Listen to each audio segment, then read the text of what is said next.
हमें पता है कि मैथमेटिक्स की दुनिया में सारा गेम नंबर्स की सहायता से खेला जाता है। जितने भी ब्रांचेज हैं मैथमेटिक्स में, सब जगह नंबर ही नंबर। यानी कि मैथमेटिक्स की दुनिया के जो नागरिक हैं, लोग हैं, वो है नंबर्स। ओके, क्या है? मैथमेटिक्स में जो कुछ भी करते हैं, जो भी हम स्टडी करते हैं, जो भी नियम कानून बनाते हैं, जिस तरह का ऑपरेशन करते, वो सारे के सारे ऑपरेशंस, रूल्स, थ्योरम्स ज्यादातर नंबर से जुड़े हुए। नंबर वह ऑब्जेक्ट्स होते हैं मैथमेटिक्स के, जो हमें एक क्वांटिटेटिव इंफॉर्मेशन देते हैं। क्वांटिटेटिव इंफॉर्मेशन, सूचना होती है। क्वांटिटेटिव यानी मात्रात्मक, मात्रा, माप, वैल्यू। इसका सीधा प्रभाव हमारे दिमाग पर पड़ता है। और जहां अनिश्चितता होती है, उस वहां से हम निश्चितता के तरफ जाते हैं, सर्टेनिटी के तरफ जाते हैं। अगर हम कहें 2 किलोमीटर जाइए, तो हमारे माइंड को पता है कि 2 किलोमीटर जाने का मतलब क्या है। और हम कहें दूर जाइए, तो डिस्टेंट डिस्टेंट जाने के लिए कहा जाए तो कितना दूर, ये तो कुछ भी हो सकता है। यहाँ से पटना, यहाँ से अमेरिका, यहाँ से चंद्रमा, यहाँ से सूर्य, यहाँ से और दूसरे जगहों पर। तो इससे कुछ सर्टेन इंफॉर्मेशन नहीं मिलता है इन सारे शब्दों से। लेकिन मैथमेटिकल अप्रोच अगर लेते हैं, नंबर्स का हेल्प लेते हैं, तो एक सर्टेनिटी मिलती है, जिसका माइंड पर सीधा एक साइकोलॉजिकल इफेक्ट पड़ता है। तो एक क्वांटिटेटिव इंफॉर्मेशन देते हैं मैथमेटिक्स, नंबर्स, ये मैथमेटिक्स के। जैसे जैसे मैथमेटिक्स में हम चीजों को डेवलप करते जाते हैं या करते गए, वैसे वैसे हमें अलग अलग चीजों की आवश्यकता होती गई, और हमने उन चीजों को यूज करना सीखा, डेवलप करना सीखा।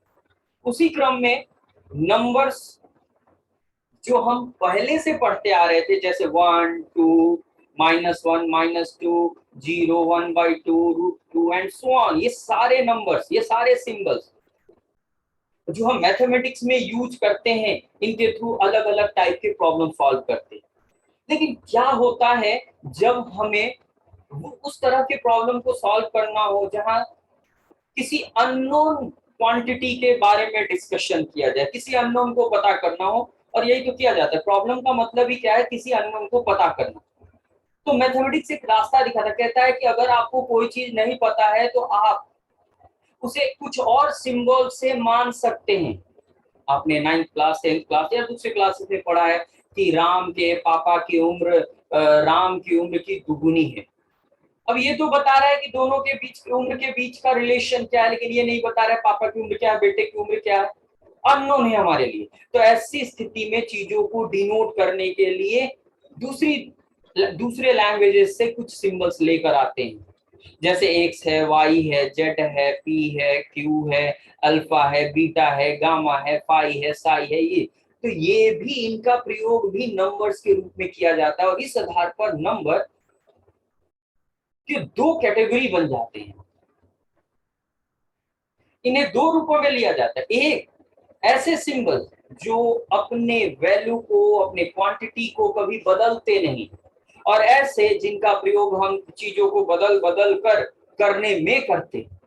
और इस आधार पे नंबर, जिसे क्वांटिटी भी कहते हैं, नंबर्स जिसे हम क्वांटिटीज भी कहते हैं, वह दो टाइप में आ जाता है। उसके दो टाइप्स हो जाते हैं। कौन कौन है टाइप जी? तो आप देखिए, समझिए। ऐसी ऐसे सिंबल्स मैथमेटिक्स में यूज होने वाले, जिनका क्वांटिटेटिव वैल्यू चेंज नहीं हो कहीं भी, किसी भी जगह, वह कांस्टेंट कहे जाएंगे। कांस्टेंट यानी अचर, यानी नहीं बदलने वाले नंबर्स, जिन्हें संख्या कहते हैं हम लोग, संख्याएं। क्वांटिटेटिव इंफॉर्मेशन का मतलब है मात्रात्मक सूचना, मात्रात्मक वैल्यू सूचना, इंफॉर्मेशन। ओके, ये नंबर राशियां, क्वांटिटीज को राशियां बोलते हैं हिंदी में, राशियां। यानी नंबर का प्रयोग राशियों के रूप में होता है जिन्हें constant quantities and variable quantity यानी बदलने वाली चीज। वेरिएबल शब्द का मतलब क्या होता है? वेरिएबल, कांस्टेंट्स एंड वेरिएबल्स यानी चर, बदलने वाला, परिवर्तनशील, जिसको हम बदल पाए, उन्हें कहते हैं हम लोग वेरिएबल्स। फर्दर अक्षर जो हम बोल रहे हैं, कांस्टेंट जिन्हें बोल रहे हैं, वो दो कैटेगरी में यहाँ हम देखेंगे। वेरिएबल्स जिनके लिए एग्जांपल है एक्स, वाई, जेड, ये सब वेरिएबल्स है जिन्हें दो कैटेगरी में हम फिर से रख सकते हैं कि यूज के आधार पर। अक्षर में आइए पहले, कांस्टेंट में तो फिक्स्ड कांस्टेंट्स, और दूसरा है फिक्स्ड माने एकदम अचल, स्थिर, और arbitrary switch, arbitrary switch. Fixed constant कौन किसे कहे जाएंगे? यही सारे 1 2 3 प्लस में, माइनस में, जीरो, रूट में, ये सब फिक्स्ड कांस्टेंट्स कहे जाएंगे। हम प्रश्न में देखेंगे कुछ ऐसे सिंबल्स, अल्फाबेट्स वगैरह यूज किए जाते हैं जिन्हें कांस्टेंट की तरह ट्रीट करते हैं। वो दिए गए किसी पर्टिकुलर क्वेश्चन में एक पर्टिकुलर सिचुएशन को, एक पर्टिकुलर फॉर्मेट या कैटेगरी को रिप्रेजेंट करते हैं, एक खास समूह को सुनिश्चित करेंगे। उनके लिए हम ज्यादातर इंग्लिश के शुरू के लेटर्स यूज करते हैं, कैपिटल या स्मॉल में। ये आर्बिट्री कांस्टेंट्स कहे जाएंगे। जब हम प्रॉब्लम सॉल्व करेंगे तब इनके महत्व के बारे में पता चलता है कि ये भी कांस्टेंट, ये भी कांस्टेंट कैसे। जबकि यहाँ जो सिंबल्स हैं यानी कि जिन्हें वेरिएबल्स कहते हैं, वो जो हैं उनमें कौन कौन है? तो इंडिपेंडेंट, इंडिपेंडेंट वेरिएबल और डिपेंडेंट वेरिएबल। ये हमारे ऊपर डिपेंड करता है कि हम किस सिंबल को डिपेंडेंट और किसको इंडिपेंडेंट वेरिएबल के रूप में लेके चलते हैं। ये इनके यूज के आधार पर। सामान्य तौर पे x या r को इंडिपेंडेंट या t को इंडिपेंडेंट वेरिएबल कहते हैं, और y हो, z हो, v हो, u हो, इन सारे को डिपेंडेंट वेरिएबल कहते हैं। डिपेंडेंट माने जो निर्भर करे, और इंडिपेंडेंट माने स्वतंत्र हो, वो यूजर के हिसाब से चले इंडिपेंडेंट। और डिपेंडेंट जो इंडिपेंडेंट के आधार पर काम करते हैं। तो इस तरह से मैथमेटिक्स में अलग अलग सिंबल्स होते हैं जिनका अपना एक इंपॉर्टेंस होता है, अपना एक मीनिंग होता है, इनको समझना बहुत जरूरी होता है। वो चीजें इनके नाम के आधार पे हमने यहाँ लिखकर दिखाया। आगे बढ़िए, जरा इनके बारे में अलग अलग जाना जाए। जैसे हमने आपको अभी बताया आर्बिट्री कांस्टेंट। आर्बिट्री कांस्टेंट क्या है? आर्बिट्रेरी कांस्टेंट्स मतलब स्वेच्छ अचल।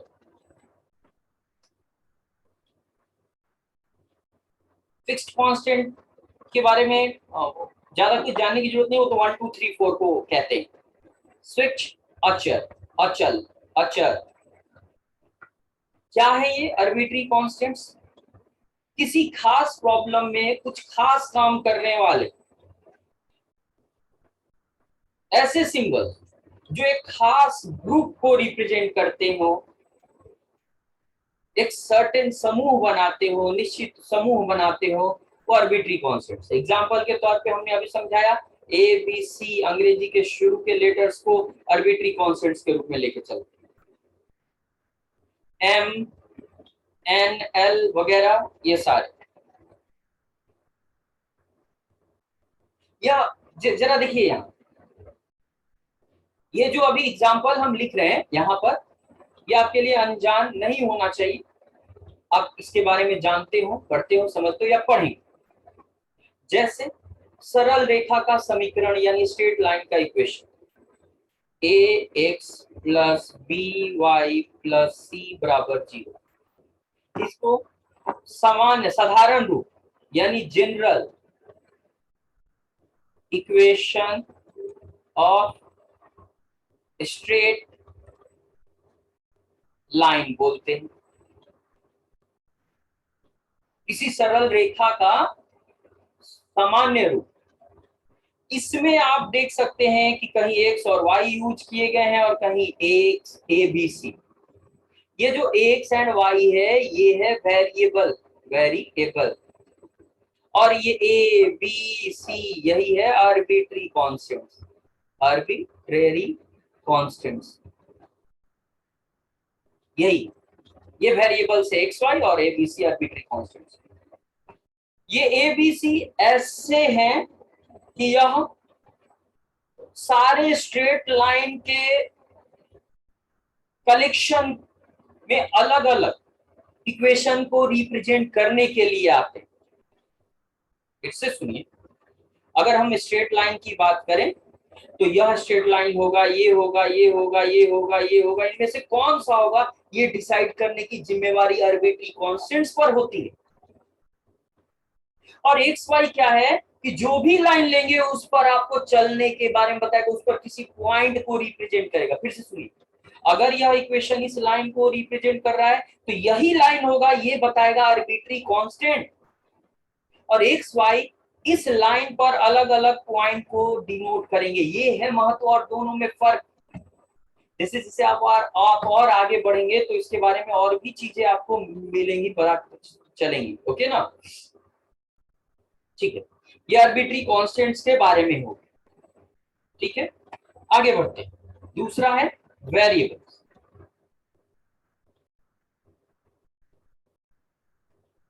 वेरिएबल के रूप में हम लोग किनको यूज करते हैं? चर, एक्स को, वाई को, जेड को, यू को, बी को, एस को, टी को एंड सो ऑन, बहुत सारे सिंबल्स आते हैं। क्या है ये? दिस आर यूज्ड, ऐसे सिंबल्स हैं used for those quantities whose values can be changed।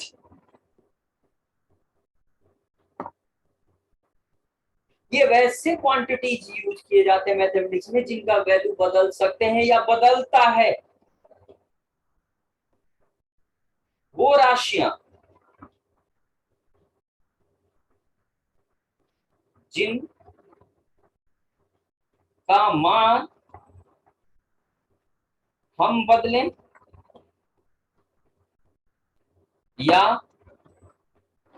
किसी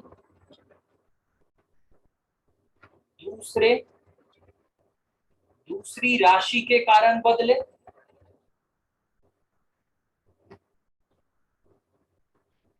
बदलना मेन है, बदले, इन्हें कहते हैं हम चर, यानी बदलने वाला।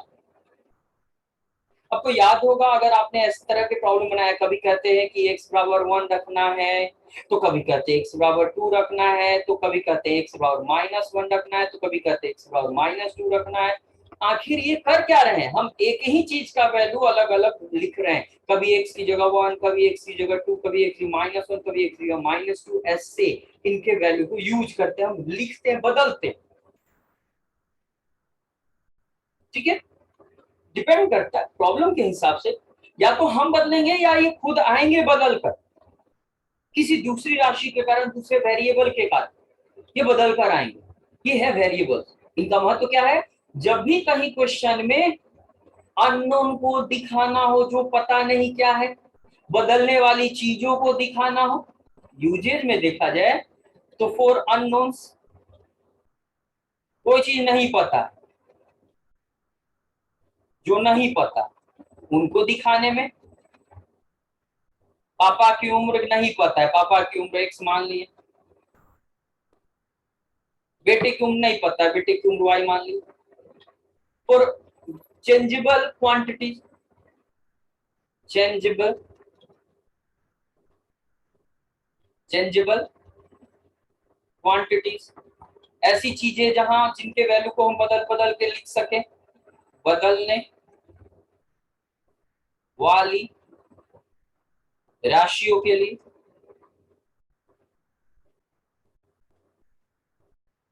हम इन सिंबल्स का प्रयोग करते हैं, यानी वेरिएबल्स का प्रयोग करते हैं। जहां भी नहीं पता है या बदलने वाला चीज है, सिचुएशन है, वहां के लिए हम वेरिएबल सिंबल का यानी वेरिएबल्स क्वांटिटीज का प्रयोग करते हैं। ठीक। अब यहाँ एक चीज समझ लेना, दो नोट पॉइंट समझना आपके लिए बेहद ही जरूरी है। जब कभी भी हम लिखते हैं इफ वी राइट x बराबर 2, इट मीन्स इसका मतलब होता है कि 2 is a value of x। जब कभी भी इस तरह से कुछ लिखते हैं x बराबर 2, x बराबर 3, x बराबर 4, x बराबर 5, तो जो भी हम फिक्स्ड नंबर उसके बराबर लिखते हैं, इसका मतलब वो उसका वैल्यू है। जैसे अगर हम लिखते हैं इफ वी टेक x बराबर -3/5, देन वी से दैट, हम क्या कहेंगे वहां, we say that -3/5 is a value of x। ये पढ़ना समझ जाइए, सीख जाइए, बड़ी काम का चीज है ये सारा, जो आगे मैथमेटिकल प्रॉब्लम बनाते और लिखते समय आपको ये यूज करना। दूसरा कि अगर हम लिख दे 2 और इसके चिन्ह को पूछे तो आप बताएंगे यह एक पॉजिटिव नंबर है। अगर हम पूछ दे लिख दे -3 और पूछ दे ये किस चिन्ह वाला नंबर है, तो आप कहेंगे नेगेटिव नंबर है। लेकिन अगर हम लिख दे x और पूछे आपसे कि यह पॉजिटिव है कि नेगेटिव, तो याद रखिए अगर आप इसके पहले कोई चिन्ह ना देकर प्लस बोल दिए, दैट इज रॉन्ग। इसके लिए क्या जवाब होगा, मे बी पॉजिटिव और नेगेटिव और जीरो। क्योंकि एक नंबर तीन ही टाइप का होता है, या तो पॉजिटिव नंबर होगा या जीरो या नेगेटिव नंबर होगा। तो एक्स देख करके हम उसके चिन्ह को डिसाइड नहीं करते, बल्कि उसके वैल्यू को देख करके चिन्ह को डिसाइड करते। जैसे अगर x बराबर आपने 2 लिख लिया, तो आप कहोगे then x is positive, x is positive, क्योंकि यहाँ x 2 को रिप्रेजेंट कर रहा है, x 2 है नहीं, उसको रिप्रेजेंट कर रहा है, that is x greater than 0, यानी x पॉजिटिव है। अगर x बराबर आप -3 लिखते हो, तब आप कहोगे x इज नेगेटिव, x के पहले कोई चिन्ह नहीं दिख रहा, बल्कि जो वैल्यू एक्सेप्ट कर रहा है उसके आधार पर उसके चिन्ह को बताया जाता है। x लिख रहे हैं -x नहीं, x इज नेगेटिव, यानी x शॉर्टर देन 0। और अगर x बराबर आप 0 लिखते हो, देन x इज 0, इसके पास कोई चिन्ह नहीं होता है, जिसको मैंने पहले भी बताया है आपको। सिमिलरली अगर आप लिखते हो आपके पास -x है, तो फिर से ये मे बी पॉजिटिव और 0 और नेगेटिव, क्योंकि जैसा ये वैल्यू लेकर आएगा उसके आधार पे इसका चिन्ह होगा। एग्जाम्पल के तौर पे -x बराबर अगर आ जाए, मान लो कि -2, तो इसका मतलब x इज नेगेटिव, ये नेगेटिव है 0 से कम। -2 के बराबर अगर +5 मिल जाए, अब आप कहोगे सर +5 कैसे हो गया, तो x का वैल्यू जब लिखेंगे -5 तो डबल माइनस हो जाएगा ना, तो ये प्लस बन जाएगा। अब आप कहोगे x इज पॉजिटिव, और ये -x 0 हुआ तो सिंपली x इज 0। तो इन बातों को ध्यान में रखना, बहुत जरूरी चीज है, बहुत जरूरी डिस्कशन है, आप इसको समझिएगा जरूर। अब आइए, जो कि हमने आपको समझाया था कि जो वेरिएबल दो टाइप के होते हैं, एक है इंडिपेंडेंट वेरिएबल, दूसरा डिपेंडेंट वेरिएबल। इंडिपेंडेंट वेरिएबल यानी परतंत्र, दूसरों पर निर्भर रहने वाले परतंत्र राशि। एग्जाम्पल के तौर पे मैंने बताया था, समझ, ये डिपेंड करता है, भी वॉल्यूम के लिए, वेलोसिटी के लिए यूज होता है, एस एरिया वगैरह के लिए यूज होता है, उसी तरह से वाई हो गया and so on, F X वगैरह, ये सारे परतंत्र यानी independent, sorry sorry sorry sorry परतंत्र नहीं, स्वतंत्र कहते हैं इसको, स्वतंत्र। यानी ये किसी पे निर्भर नहीं करते, और इसके रूप में ज्यादातर एक्स, टी, आर वगैरह वगैरह को रिप्रेजेंट करते हैं। ये किसी पे निर्भर नहीं करते। क्या है ये, नोट किया जाए इसके बारे में। सच वेरिएबल्स, सच वेरिएबल्स या variable whose value does not depend on any other quantity। यानी वो हमारे इच्छा के अनुसार चलते हैं, runs as per our wish, हमारी इच्छा से चले, वो किसी दूसरे राशि नहीं, दूसरे के रेस्पेक्ट नहीं, हमारी इच्छा, हम जो काम कर रहे हैं, runs our wish and whose value, वही चीज जो लिखा है उसने, as per our wish, whose value, whose value is taken from a given collection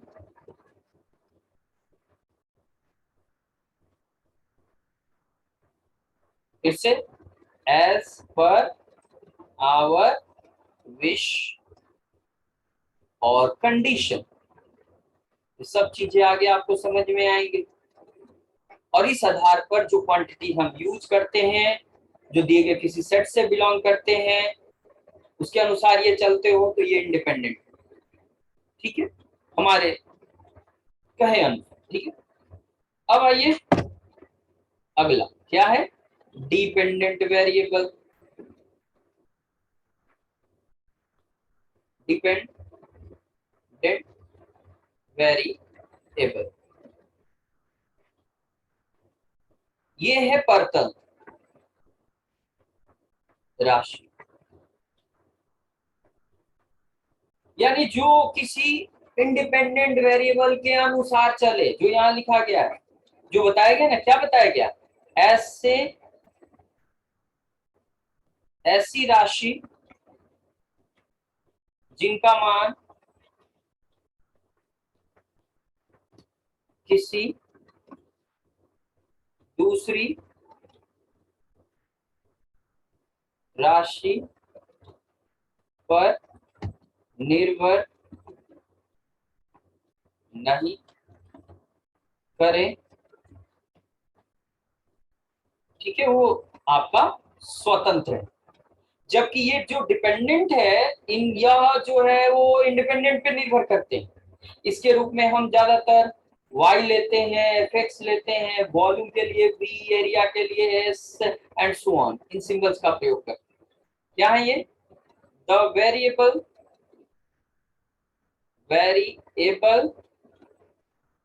whose value depends on an other variable, सामान्य तौर पे इंडिपेंडेंट वेरिएबल, इंडिपेंडेंट, डिपेंड और independent variable, dependent variable is called a dependent variable.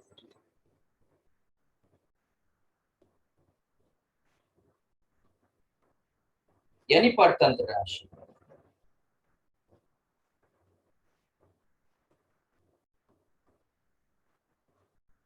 ठीक है, ये राशियां किसी दूसरे के अनुसार, वेरिएबल के अनुसार चलती, वो बदलेगा तो ये बदलेगा। जैसे अगर हम मान लेते हैं एरिया ले रहे हैं किसका, तो सर्किल का, ये सबको पता है, नहीं पता है तो जान, तो एरिया का वैल्यू रेडियस पे निर्भर करेगा, S depends on radius R, तो एस को क्या कहेंगे, डिपेंडेंट वेरिएबल, डिपेंडेंट वेरिएबल। और जबकि आर को क्या कहेंगे, इंडिपेंडेंट वेरिएबल। इस तरह से हम इसके बारे में जान सकते, ठीक है। ये हो गया राशियों के बारे में। थोड़ा सा एक पॉइंट नोट समझेंगे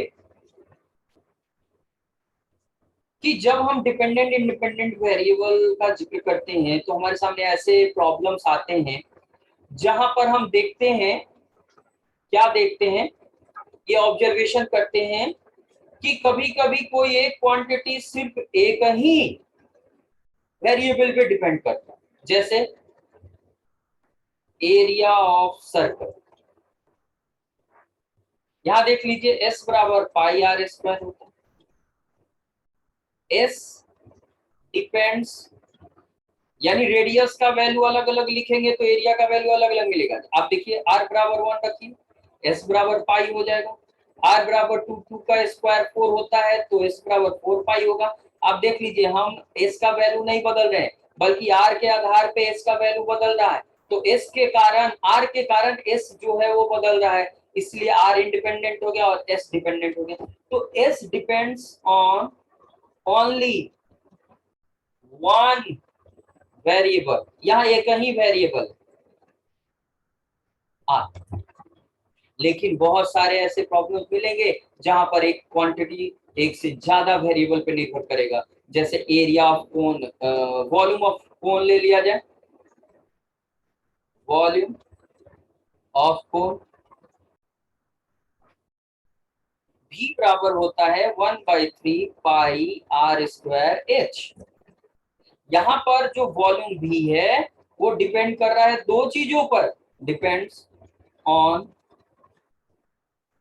आर, ऑन बोथ या each of R and H. R क्या, रेडियस ऑफ बेस, एच क्या है, हाइट। तो हमें दिखता है कि कभी कभी कोई क्वांटिटी एक ही वेरिएबल पे डिपेंड करता है, तो कभी एक से ज्यादा वेरिएबल पे भी डिपेंड करता है। तो ये सारे सिचुएशंस हमारे सामने मैथमेटिक्स में आएंगे और वहां पर आप देख सकते हैं किस तरह से वेरिएबल और कांस्टेंट को यूज करते हैं।